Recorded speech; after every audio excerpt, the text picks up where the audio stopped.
Hey guys, it's Sandro here from Carcraft Auto Detailing in Melbourne. Today I'll be having a look at compounding and polishing as we have a look at part 6 of how to professionally detail a vehicle.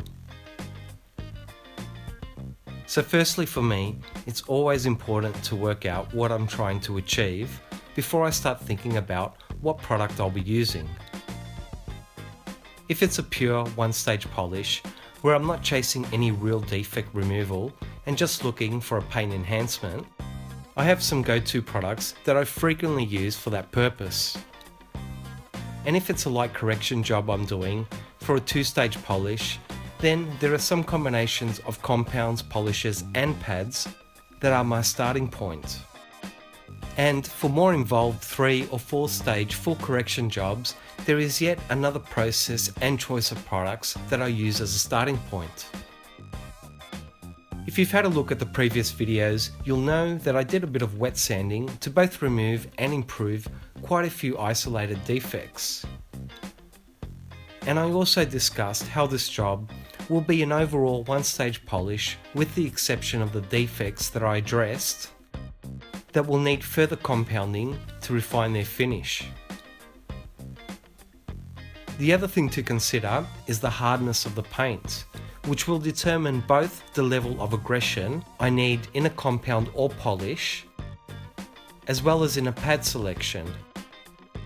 So, how do I work out if the paint is hard or soft? Having a polish or compound you are very familiar with is essential for that purpose. For me, Scholl Concepts S20 Black is that product. By simply doing a few test panel sections on any paint, I can usually determine whether the paint is soft and S20 can remove the defect level I'm chasing, or if the paint is hard and a more aggressive compound is needed to achieve that level of defect removal, as well as if I'm dealing with super soft paint which will need something even less aggressive than S20 Black. But before I go and try a different compound, I'll firstly see how a more aggressive or less aggressive pad will react with the same polish, and if it removes the defects within a reasonable amount of passes whilst finishing down well. Basically, the more cars you polish, the better understanding you will have that harder paints need more aggressive compounds and pads to remove defects, but are far easier to finish down flawlessly. Whereas softer paints usually don't need very much work or aggression in the polish or pad to remove the defects, but are more difficult to finish down flawlessly and require less aggressive polishes, softer pads, as well as minimizing heat, which can be achieved through pads that have greater airflow and using shorter work times that will reduce heat to get that perfect finish. But as I said, I'm by no means chasing perfection here. I've posted other videos where I was looking at a greater level of finish, as well as others that were a step down from this job. On a side note, there are many detailers that like to advertise how they have the very best equipment, only use the best products, and have decades of experience, which is all great and important. But my 2 cents is that all of those attributes come secondary to time.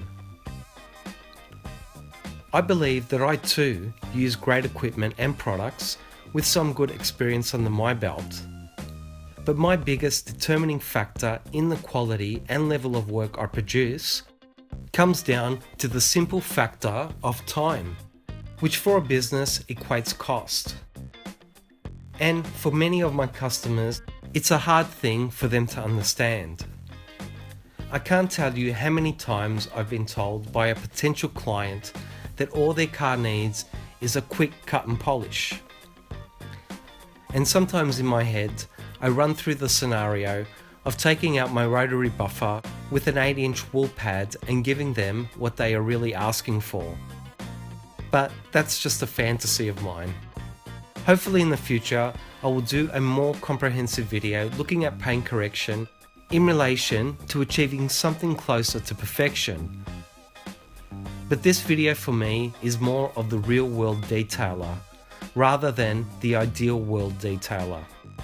And I hope you can appreciate and understand the difference between the two.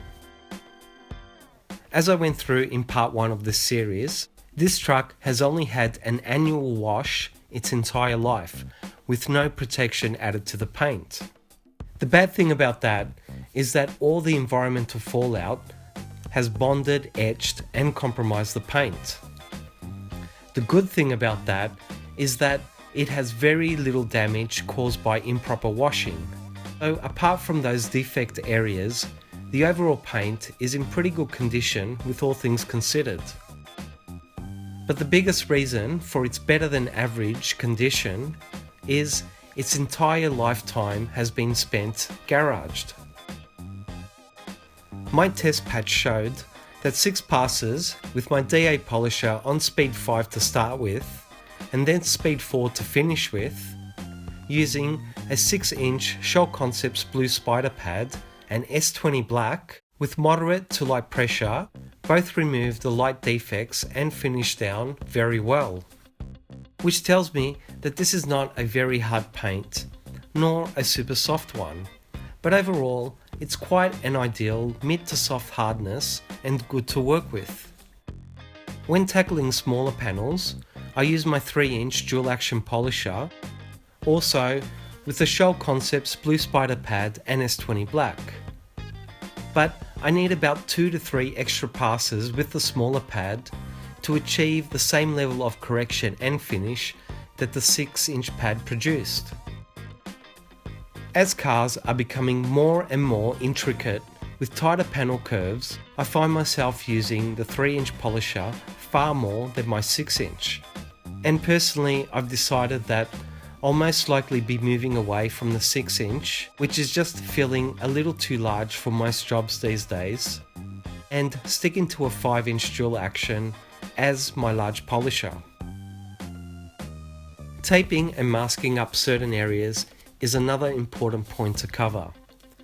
I know there's a few detailers out there that don't mask any trim or panels, as well as a few on the other side that go a little nuts and mask everything inside. Much like all things in detailing, for me it's about the specific job I'm doing, the specific car I'm working on, and the specific trim and materials that are on that particular vehicle.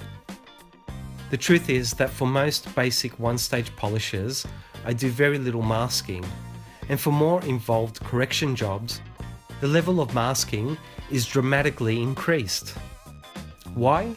One reason is that when you're just using a light one-stage or an all-in-one polish, there is simply no reason to mask opposing panels and certain trims, as you're not using anything aggressive enough to leave buffer trails or compounding marks. And certain plastics, in particular, actually benefit from a light polish. Another reason is time, and asking yourself if a comprehensive masking job is really appropriate or has any real benefits for this particular job. Experience is another factor. If you feel you can't trust yourself to control the machine in certain tight areas, then it can be a great safeguard. For me, rubber trims are the most important materials to mask, as the black transfer will gunk up your pad and potentially flaw the paint's finish. Another thing to consider is the masking tape's adhesive, which can sometimes cause a real mess and spread across the panel. So my advice is to stop and think about what the job really is and what's really appropriate for it. Also, I generally like to give glass and certain plastic trims a polish with whatever product I'm using on the paint, as it really doesn't add much time to the workload and it does greatly aid in producing that overall better finish.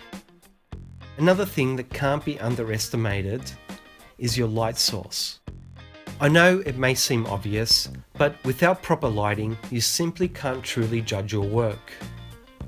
A light source such as the sun can work great in many cases, but it won't always allow you to judge a panel clearly, especially on light-coloured cars and in bright sunlight. A true defect spotting light, away from the direct sunlight in my experience, is a far more honest and telling tool. As I've mentioned, and you may have seen, I did do some wet sanding in certain areas. The great thing about S20 Black is that it can quite easily remove 1500 to 2000 grit sanding marks and finish those down to near perfect.